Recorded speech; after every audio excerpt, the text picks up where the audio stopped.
खबरों की शुरुआत करते हैं रूस यूक्रेन महायुद्ध की खबरों में। सबसे पहले बात करते हैं व्लादिमीर पुतिन के जानी दोस्त की। जहां दुनिया इस वक्त एक ऐसे मोड़ पर इस वक्त खड़ी हुई है जहां से कभी भी तीसरे विश्व युद्ध की लहर उठ सकती है। क्योंकि देखिए, अब जो खबर हम आपको दिखाने जा रहे हैं वो यकीनन खतरे के नए सायरन जैसी है। क्योंकि पुतिन और नॉर्थ कोरिया के तानाशाह किम जोंग उनकी नजदीकियां धीरे धीरे बढ़ती जा रही हैं। और ये नजदीकियां ऐसे वक्त में बढ़ रही हैं जब पहले ही दुनिया एक बेहद नाजुक दौर से गुजर रही है।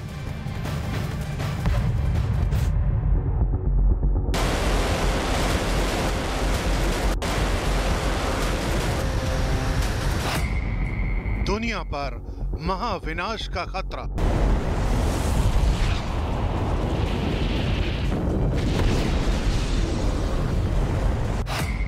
तबाही की ओर बढ़ते कदम।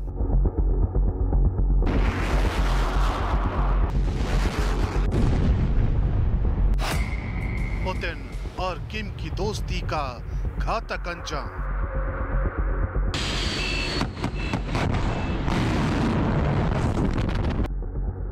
महाविनाश की इस नई लहर को समझने से पहले आपको पुतिन और किम जोंग उन के बीच उस बातचीत का कुछ हिस्सा दिखाते हैं जिसका एक एक शब्द नए खतरे और डराने वाली चुनौतियों की ओर इशारा कर रहा है।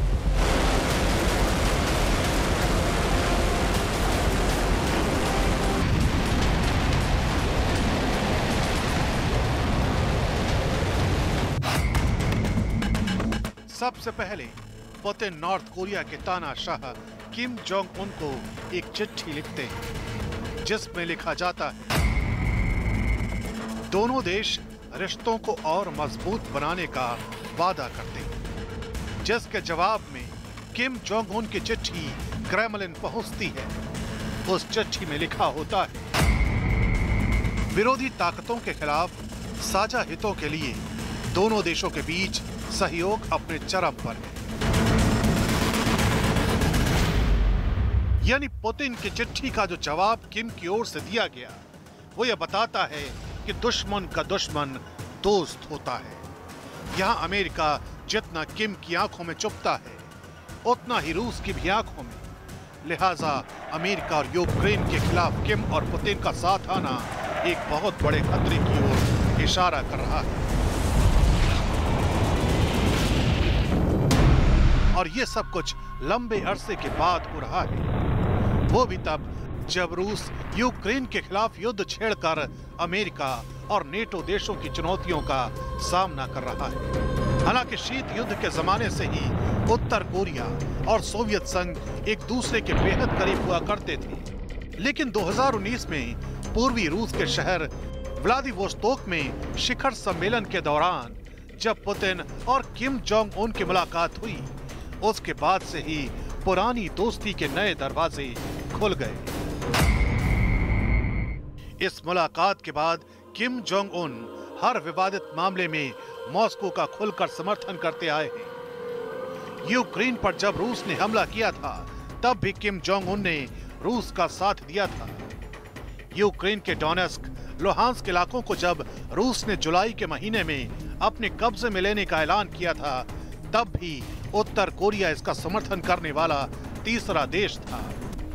रूस और व्लादिमीर पुतिन की तारीफ में किम जोंग हमेशा सक्रिय रहते हैं। उत्तर कोरिया के सरकारी मीडिया में रूस से जुड़ी खबरों को खासी तवज्जो दी जाती है।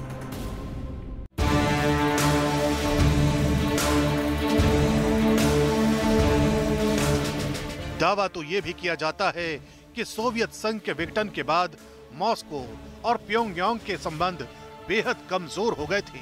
लिहाजा अब ये माना जा सकता है कि दोनों देश एक दूसरे के बेहद नजदीक आ रहे हैं और इस जुगलबंदी का मतलब बेहद साफ है। दोनों देश एक दूसरे के मददगार साबित हो सकते हैं। दोनों देशों के करीब आने से मशीनी पुर्जों की जरूरत पूरी हो सकती है। दोनों देश एक दूसरे को जरूरत के हथियार दे सकते हैं। खाद्यान्न की जरूरतों को पूरा किया जा सकता है। रूस को नॉर्थ कोरिया के सस्ते और काबिल कामगार मिल सकते हैं।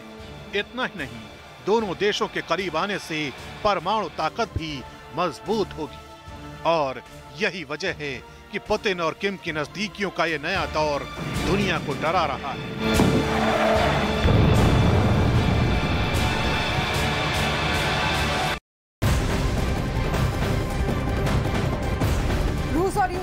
चल रही जंग अब उस मोड़ पर पहुंच चुकी है जहां से रूस के सामने सबसे बड़ी चुनौती अपनी साख को बचाने की है। लेकिन यूक्रेन के साथ खड़े देशों की ताकत पुतिन को अपने मकसद में कामयाब होने से लगातार रोक रही है। यही वजह है कि अब वॉर जोन के कंट्रोल रूम की कमान खुद व्लादिमीर पुतिन ने संभाल ली है और अब पुतिन के ही सुपरविजन में रूस जल, थल और नभ में अपनी परमाणु शक्ति को परख रहा है।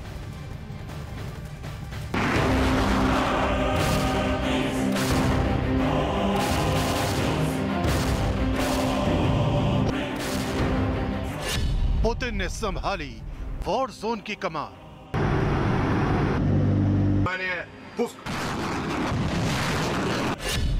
यूक्रेन के खिलाफ बड़े ऑपरेशन की तैयारी।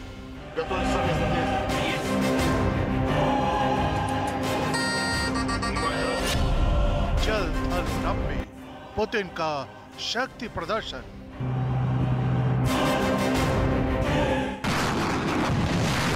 यूक्रेन में अपने अधूरे मकसद को पूरा करने के लिए पुतिन ने पूरी ताकत झोंक दी है।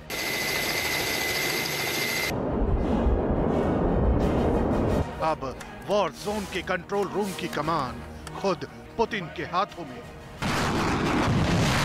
पुतिन यूक्रेन के खिलाफ बढ़ाए जाने वाले एक एक कदम की खुद मॉनिटरिंग कर रहे हैं।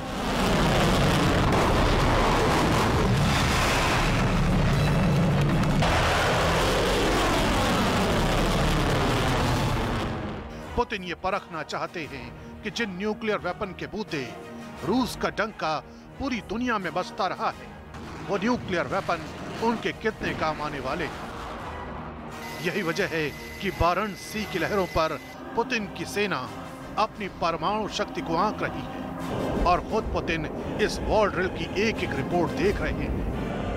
क्रूज, बैलिस्टिक मिसाइलों और परमाणु सबमरीन वाली इस वॉर ड्रिल को लेकर पुतिन का मकसद क्या है, इसकी तस्वीर रूस के रक्षा मंत्री सर्गेई शोइगु के इस बयान से साफ होती है। राष्ट्रपति पुतिन ने परमाणु हथियारों के अभ्यास को देखा।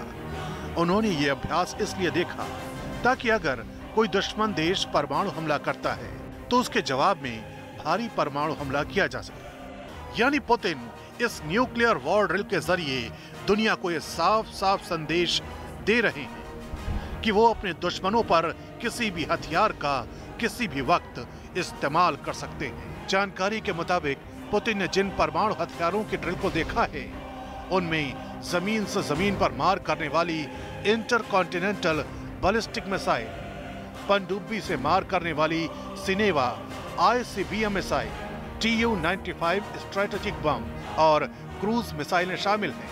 इस ड्रिल को जल, थल और नभ में अंजाम दिया गया है। यानी पुतिन के सेना का मैसेज किसी शीशे की तरह साफ है कि पुतिन परमाणु हमले के लिए पूरी तरह तैयार है। हालांकि ब्रिटेन में रूस के राजदूत एंड्री केलिन ने CNN को जानकारी देते हुए कहा है कि रूस परमाणु हथियारों का इस्तेमाल नहीं करने वाला है। रूस परमाणु हथियारों का इस्तेमाल नहीं करने जा रहा है। रक्षा मंत्री सर्गेई शोइगु ने सभी मंत्रियों को आश्वस्त किया है कि हम परमाणु हथियारों का इस्तेमाल करने नहीं जा रहे हैं। ये हमारे रक्षा मंत्री और राष्ट्रपति की तरफ से कहा गया है। जाहिर है पुतिन एक साथ दोहरे मोर्चे पर काम कर रहे हैं। एक तरफ पुतिन पूरी तरह से परमाणु हमले की तैयारियों में जुटे हैं, तो दूसरी तरफ वो दुनिया को ये मैसेज दे रहे हैं कि वो परमाणु हमले जैसा कोई खतरा नहीं उठाने वाले। लेकिन सच यही है कि पुतिन के मन में क्या चल रहा है ये कोई नहीं जानता। यही वजह है कि पुतिन जिस तरह से न्यूक्लियर ड्रिल को मॉनिटर कर रहे हैं, वो एक बड़े खतरे की ओर इशारा कर रहा है।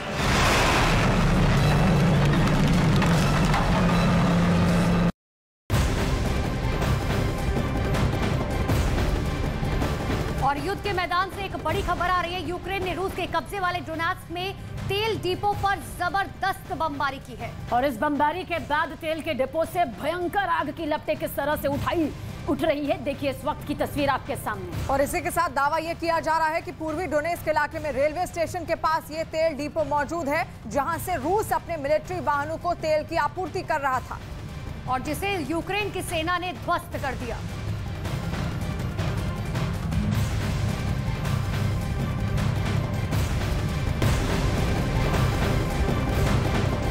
और इस बीच एक और बड़ी खबर आप तक पहुंचाने जा रहे हैं। बड़ी खबर आप तक पहुंचा दे यूक्रेन के खार्किव से, जहां पर एक बार फिर सामूहिक